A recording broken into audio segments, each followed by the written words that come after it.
அஸ்ஸலாமு அலைக்கும் வரஹ்மத்துல்லாஹி வபரகாத்துஹு. நான் ஜீனா ஷஹாப்தீன் மன்சூர். குர்ஆனிய சிந்தனை ஜுஸு அம்ம தஃப்சீர் தொடர். சூரா அன்-நஸ்ர். உமது இறைவனின் புகழ்நிலையை உணர்ந்து அவனது அதி உயர் தூய்மையை போற்றுவீராக. இவ்வாறு இறைவனை உணர்ந்து போற்றும்போது வெற்றியை சாதித்த மனிதன் பணிவு கொள்கிறான். வெற்றியின் உண்மை புகழ் இறைவனுக்கே உரியது என உணர்கிறான். இறைவனை குறைபாடுகள் அற்ற தூய்மையானவன். ஆனால் மனிதன் பல இயலாமைகளும் பலவீனங்களும் இயல்பிலேயே கொண்டவன். அவற்றிலிருந்து அவனால் விடுபட முடிவதில்லை. அத்தோடு இந்த வெற்றி ஓர் இறை அருள் என்பதை உணர்ந்து அதற்கு நன்றி செலுத்துவதாகவும் இறைவனை புகழ்தல் அமைகிறது. இப்போது அத்தியாயம் வெற்றியின் ஒழுக்கங்களை விளக்குவதன் அடுத்த கட்டத்திற்கு வருகிறது.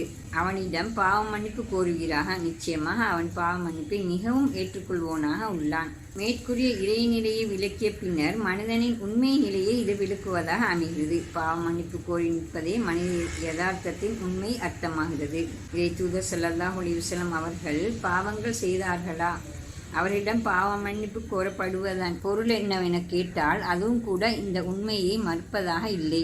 இறைவன் மிக உயர்ந்தோன், அவனது அருள்கள் எண்ணில் அடங்காதவை. இப்பின்னணியில் இறைவனுக்கு செலுத்த வேண்டிய கடமைகளை மனிதர்களால் பூர்ணமாக நிறைவேற்ற முடிவதில்லை. ஓர் இறை தூதர் கூட அப்பகுதியில் பூரண நிலையை அடைய முடிவதில்லை. இறை நிலையின் மகத்துவம் அப்படியானது. எட்டவும் முடியாத அவனது உயர்வின் முன் மனித செயல்கள் குறைபாடுகள் கொண்டதாக இருப்பது தவிர்க்க முடியாதது. இப்பின்னணியிலேயே பாவ மன்னிப்பு கோருமாறு இறை தூதரும் வேண்டப்படுகிறார்கள். ஆனால் இறைவனோ பாவ மன்னிப்பை இலகுவில் ஏற்றுக்கொள்கிறான். பாவ மன்னிப்பை ஏற்பதில் அதிகம் ஈடுபாடு காட்டல் அவனது கருணை பண்பின் விளைவாகும். இந்த வகையில் வெற்றியின் விளைவாக அடுத்த நடத்தை பாவ மன்னிப்பு கோரலாக அமைகிறது என இவ்வசனம் உணர்த்துகிறது. இந்த வெற்றியை நோக்கி 12 வருட காலம் தொடர்ந்து இறை தூதர் ஸல்லல்லாஹு அலைஹி வஸல்லம் அவர்கள் உழைத்து வந்தார்கள். எனவே ஒரு பாரிய பணி நிறைவேற்றப்பட்டுள்ளது என்பது உண்மையாகும். ஆனால் அல் குர்ஆன் இங்கே இப்பாதையில் நடந்திருக்கக்கூடிய நுணுக்கமான குறைபாடுகளையும் தவறுகளையும் நோக்குமாறு கோருகிறது. இந்நிலையில் மனிதன் பணிவு கொள்கிறான். வெற்றி பெருமிதம் கொண்டு அதிகார உணர்வு கொண்டவனாக அவன் மாறுவதில்லை. இறை தூதர் ஸல்லல்லாஹு அலைஹி வஸல்லம் அவர்கள் பாவங்கள் குற்றங்கள் செய்யவில்லை என்பது உண்மையாகும். ஆனால் அதி உயர் நிலையை விட்டு சற்று தாழ்ந்து அவரது நடத்தைகள் சிலபோது காணப்பட்டிருக்க முடியும். அதனையும் கூட அவர்கள் தமது உயர்ந்த மனோநிலையின் காரணமாக பாவம் போன்று கருதினார்கள். குருடர் ஒருவர் விளக்கம் கேட்டு வந்தபோது முகத்தை திருப்பியமை அல் குர்ஆன் 80வது அத்தியாயம் 1-2 வசனங்கள். பத்ர் யுத்த கைதிகள் விவகாரம் 8வது அத்தியாயம் 67-68 வசனங்கள். ஜெய்னப் ரலியல்லாஹு அன்ஹா திருமணம் முடித்த நிகழ்வு 3வது அத்தியாயம் 37வது வசனம். தேனை இனி அருந்துவதில்லை என தடை செய்து கொண்டமே அல் குர்ஆன் 66வது அத்தியாயம் 12வது வசனம் என்பவற்றை இதற்கு உதாரணமாக கூறலாம். இறுதியாக இந்த அத்தியாயம் தொடர்பாக நபி தோழர்களது பார்வையையும் இறை தூதர் ஸல்லல்லாஹு அலைஹி வஸல்லம் அவர்களது நடத்தையை கீழே தருகிறோம். 1. இப்னு அப்பாஸ் ரலியல்லாஹு அன்ஹு அறிவிக்கிறார், உமர் ரலியல்லாஹு அன்ஹு அவர்கள் பத்ர் யுத்தத்தில் கலந்து கொண்ட மூத்த தோழர்களோடு என்னையும் ஒன்றாக அழைத்து உட்காரச் செய்தார். அது அவர்களில் சிலருக்கு சற்று கோபத்தை கொடுத்தது. அவரை போன்ற பிள்ளைகளே எமக்கும் உள்ளார்கள். அப்படி இருக்க உமர் அவரையும் எம்மோடு அழைத்துக் கொள்கிறார் என்று பேசிக்கொண்டார்கள். அதற்கு உமர் ரலியல்லாஹு அன்ஹு அவர்கள், யாரைச் சேர்ந்தவர் என்று உங்களுக்கு தெரியும் என்றார். இப்படி ஒருமுறை என்னை அழைத்த உமர் ரலியல்லாஹு அன்ஹு அவர்களையும் அழைத்தார். எனது நிலையை உணர்ந்தபோது அவ்வாறு செய்கிறார் என்று நான் அறிந்தேன். இந்நிலையில் இறைவனின் உதவியும் வெற்றியும் வந்துவிட்டால் என்று துவங்கும் இறைவசனங்கள் பற்றி நீங்கள் என்ன கூறுகின்றீர்கள் என தோழர்களிடம் அவர் கேட்டார். எமக்கு உதவி கிடைத்து நாம் வெற்றி அடைந்தால் அல்லாஹ்வை புகழ்ந்து அவனிடம் பாவ மன்னிப்பு கேட்குமாறு இறைவன் கட்டளையிடுகின்றான் என அவர்கள் கூறினார்கள். அவர்கள் சிலர் எதுவும் கூறாது மௌனமாக இருந்தனர். அப்போது உமர் ரலியல்லாஹு அன்ஹு என்னை பார்த்து, அவ்வாறுதான் நீரும் கூறுகிறீரா என வினவினார். நான் இல்லை என்றேன். அவ்வாறாயின் நீர் என்ன கூறுகிறீர் என உமர் ரலியல்லாஹு அன்ஹு கேட்டார்.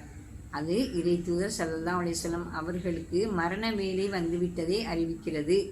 அந்த வகையில்தான் நீர் உமது இரட்சகனின் புகழ் கூறி அவனது அதி உயர் தூய்மை நிலையை துதி செய்வீராக. அவனிடம் பாவ மன்னிப்பு கோருவீராக. நிச்சயமாக அவன் பாவ மன்னிப்பை மிகவும் ஏற்றுக்கொள்வோனாக உள்ளான் என தொடர்ந்து இறைவன் கூறுகிறான். அதனை கேட்ட உமர் நீர் கூறியது தவிர மேலதிகமாக எனக்கும் எதுவும் தெரியாது என கூறினார். ஆதாரம் சஹீஹ் புகாரி. இங்கே இப்னு அப்பாஸ் ரலியல்லாஹு அன்ஹு வசனங்களின் வெளிப்படை கருத்தை மட்டும் நோக்காது அது சுற்றும் ஆழ்ந்த கருத்தையும் நோக்கியுள்ளார்கள் என்பது தெளிவாகிறது.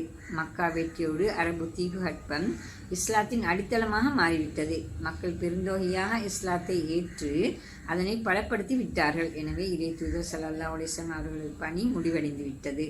அவர்களது வாழ்வு தூதின் வெற்றிக்கு அர்ப்பணிக்கப்பட்டதாகும். இந்நிலையில் அவர்களது வாழ்வும் முடிந்துவிடும் தருணம் வந்துவிட்டது. அவர்கள் இவ்வுலகை விட்டு இறைவனிடம் செல்லும் தவணையை அவர்கள் எழுதிவிட்டார்கள். இந்த கருத்தையே இப்னு அப்பாஸ் ரலியல்லாஹு அன்ஹு கூறினார்கள். 2 அடி ஆயிஷா ரலியல்லாஹு அன்ஹா அறிவிக்கிறார்கள். இறை தூதர் ஸல்லல்லாஹு அலைஹி வஸல்லம் அவர்கள் ருக்குவிலும் சுஜூதிலும் சுபஹானக அல்லாஹும்ம ரப்பனா வபிஹம்திக அல்லாஹும்ம இக்ஃபிர்லி, இறைவா எனது இரட்சகனே நீ மிக தூய்மையானவன், உனது புகழ் மூலம் உன்னை தூய்மைப்படுத்துகிறேன், இறைவா என்னை மன்னித்துவிடு என அதிகமாக கூறி வந்தார்கள். இது அவர்கள் இந்த அத்தியாயம் குறிப்பிட்ட குர்ஆனின் வார்த்தைக்கு கொடுத்த கருத்தாகும். ஆதாரம் சஹீஹ் புகாரி, அபூ தாவூத், இப்னு மாஜா.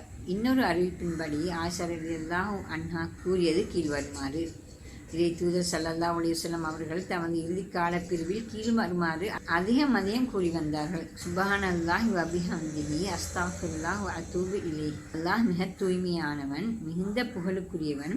அல்லாஹ்விடத்தில் நான் பாவ மன்னிப்பு கோரி அவனிடமே மீள்கிறேன். முஸ்னத் அஹ்மத், முஸ்லிம்.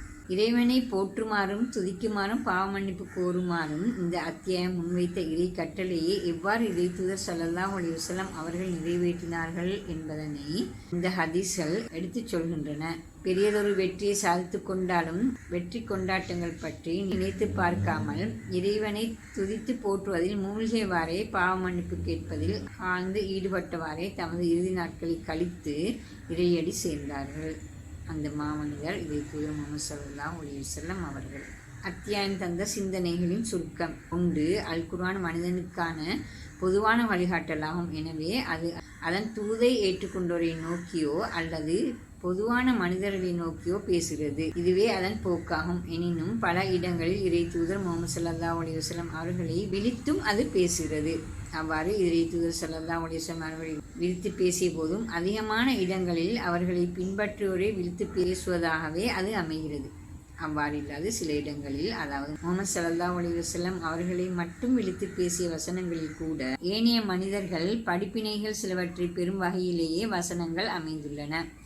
இப்பின்னணியில் இங்கு விவரிக்கப்பட்ட வெற்றியின் போதான நடத்தையானது இறைத்தூதருக்கு மட்டுமுடையது என கொள்ளுதல் பொருத்தமானதல்ல. உமர் ரலியல்லாஹு அன்ஹு அவர்களோடு உட்கார்ந்திருந்த நபித்தோழர்கள் வெற்றியின் போது இறைவனை துதித்து போற்றி பாவ மன்னிப்பு கேட்குமாறு கட்டளை இடப்பட்டோம் என பொதுவாக கூறியமையை முன்னால் குறிப்பிட்ட அறிவிப்பில் பார்த்தோம்.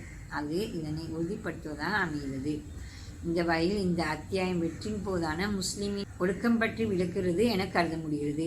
அவன் முதலாவது வெற்றி இறையுதவியால் நிகழ்ந்தது என கண்டு இறைவனுக்கு நன்றி செலுத்தும் வகையில் அவனை போற்றி புகழ்ந்து நினைவு கூறுவான். 2வது, வெற்றிக்காக நான் நடந்து வந்த பாதையில் தவறுகளும் குற்றங்களும் நடந்திருக்கலாம் என நினைவு கூர்ந்து இறைவனிடம் பாவ மன்னிப்பு கேட்பான். 2. வெற்றி என்பது அல் குர்ஆனின் கண்ணோட்டத்தில் இராணுவ வெற்றி என கருதப்படுவதில்லை. இறை தூது மனிதரிடத்தில் சென்றடைவதும் அதனை அவர்கள் ஏற்பதுமே உண்மையான வெற்றி என அது கருதுகிறது. இத்துடன் சூரா அன்-நஸ் விளக்க உரை முடிவடைகிறது. இன்ஷா அல்லாஹ் அடுத்த சூறாவில் அடுத்த வீடியோவில் சந்திப்போம். அஸ்ஸலாமு அலைக்கும் வரஹ்மத்துல்லாஹி வபரகாத்துஹு.